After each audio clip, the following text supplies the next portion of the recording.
So first, a disclaimer about dismissing someone from a fellowship, from a church, and so on, some called shunning. What I'm about to show you is not in support of the type of shunning practiced by the Watchtower, which basically they have set up a system where if someone leaves the organization, that person will not be spoken to or even seen. So if you can imagine your father leaves the organization, you're not to talk to your father, even see him. Same with your daughter, same with your brother, your cousin, whoever. This is true no matter how many times a member of the Watchtower organization shows up at your door. This is one of the first things they will deny, the so-called shunning, and by the way, the sexual molestation charges and all that. They will flat out deny it to your face when there are court cases that have gone through the courts and are going through the courts as we speak. And many have been charged. Just watch out for that. In his letter to the church at Rome, the Apostle Paul warns to watch out or keep your eye on those who are causing divisions and stumbling blocks, contrary to the teaching that you learned, and turn away from them. Now, Paul repeats this in his letter to the church at Thessalonica or Thessaloniki. Take note of those who refuse to obey what we say in this letter. Stay away from them so they will be ashamed. So take note, literally to make a marked man.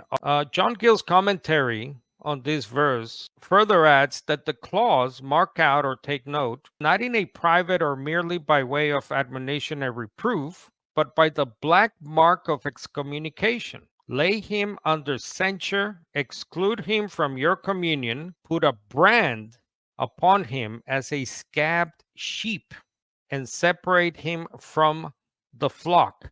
Now, I was looking up scab sheep, and if you Google it, you'll see this: a person who has been in bad society and is consequently shunned to prevent their bad habits or reputation from spreading. You can hear echoes of Jesus' own warning about the yeast. And so continues the commentary. The Syriac version renders the verse, let him be separated from you, and this sense is confirmed by what follows, and have no company with him, as little as can be in common and civil conversation, lest he should take encouragement from thence to continue in his sin, and lest others should think it is connived at, in other words, encouraged, and much less at the Lord's table, or in a sacred and religious conversation, or in a way of church fellowship and communion. Another commentary called the pulpit commentary, that he may be ashamed, the design or object of thus noting him, as if the apostle had said, bring the force of Christian opinion to bear upon him. Show your moral indignation by excluding him from the Christian community.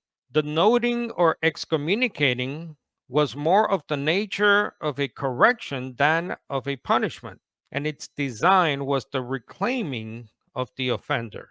And then one last one here, the Cambridge Bible for Schools and Colleges. This mark set on the obstinate breaker of rule is intended for his good, to the end that he may be ashamed or abashed. This is all the punishment desired for him. If shame is awakened in him when he finds himself condemned by the general sentiment and left alone, this may be the beginning of amendment.